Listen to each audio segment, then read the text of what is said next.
So, what would you do if you knew exactly how your story ends? Today, we're going to dive into the life of Linnea, a character whose story is so much more than just an adventure. It's really a deep look at the kind of courage it takes to live fully, even when you know your destination is already set in stone. And yeah, that question, it's pretty much at the heart of her entire journey. I mean, most of us struggle to find our place in the world, right? But for Linnea, that struggle was like walking through a minefield. The world just didn't have a box to put her in.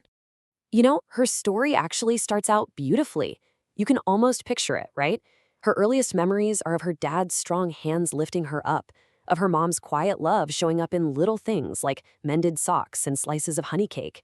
She was just Lily, this cherished daughter, learning all about frost-fin whales and long-plume ibises, living in a world that felt both huge and incredibly safe. But then, things started to change. What her mom used to call stubborn little flyaways started to unfurl into actual tiny wings. Her skin began to shimmer with these little crystals. And all those old fairy tales about changelings, suddenly, they felt terrifyingly real. And it all boiled down to one single heartbreaking question. Would her parents still love this creature? And just like that, her whole world fell apart. When she finally worked up the courage to show them her wings, there wasn't any scolding, but there wasn't a hug either. Just silence. This cold, empty distance grew between them. And soon after, her mother got really sick, just consumed by this grief for her real daughter. Then one morning, they left her at an orphanage with a heavy purse and an even heavier apology. Her home, her family, they were just gone. But, you know, sometimes heartbreak is actually the start of something new. At the Speranza orphanage, which was run by the kids themselves, she found the Conch Gang. And here, all her stories about the natural world, about glowing mushrooms and migrating birds, they captivated everyone. Slowly but surely, she was starting to find her place again. Okay, so this next part, this is the moment she truly became a leader. A huge, terrifying bird crashes into their restaurant, and all the other kids are panicking, hiding behind brooms. But Linnea, she saw something totally different. She saw a lost and frightened crowned eagle. And using what she knew, she calmed it down, explaining that its scary growl wasn't a threat. It was a cry for help. This right here was her big turning point. When the other kids asked how she knew what to do, she didn't hide anymore. She just whipped off her hat with this big flourish, showing them her wings, not with shame, but with real pride. The very thing that made her an outcast was now her badge of honor. And the best part? The children didn't just accept her, they thought it was awesome, and they made her their new leader. So, with all this newfound confidence, Linnea starts to realize something. Speranza is a safe harbor, for sure, but her real calling is out there, under the stars. She decides she's going to become a naturalist, to travel all over Teyvat and catalog all the strange, beautiful, unclassified life that exists on the fringes. You know, creatures a little bit like her. Of course, the journey wasn't exactly smooth sailing at first. She gets totally lost using old maps, nearly gets trampled trying to test a creature's senses, and has a pretty hilariously awkward run-in with the Melazines. Her field notes started filling up not just with scientific observations, but with these hard-won and often really funny lessons about what fieldwork is really like. But then, her journey takes a pretty shocking turn.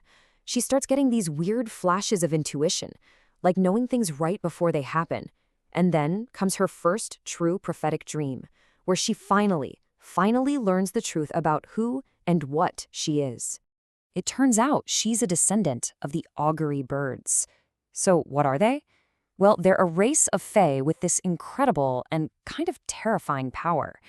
They can see the future.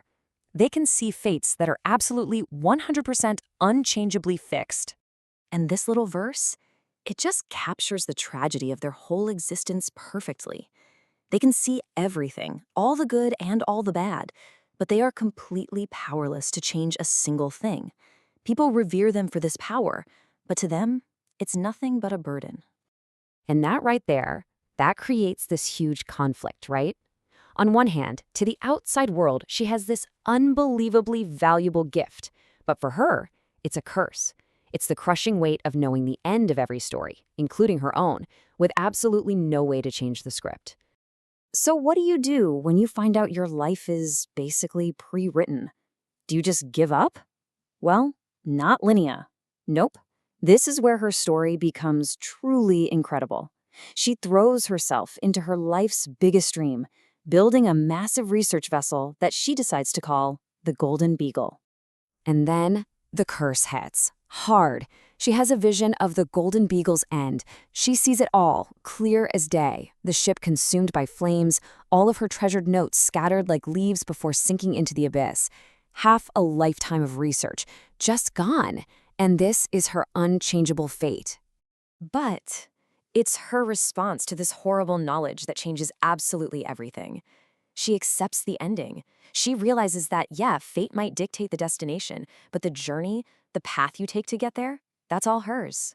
It's hers to fill with wonder, with laughter, and with discovery. And this dedication, the one she writes on the ship's blueprints, is her ultimate act of defiance. It's a promise, to herself and to the future. She will sail, she will discover, she will live.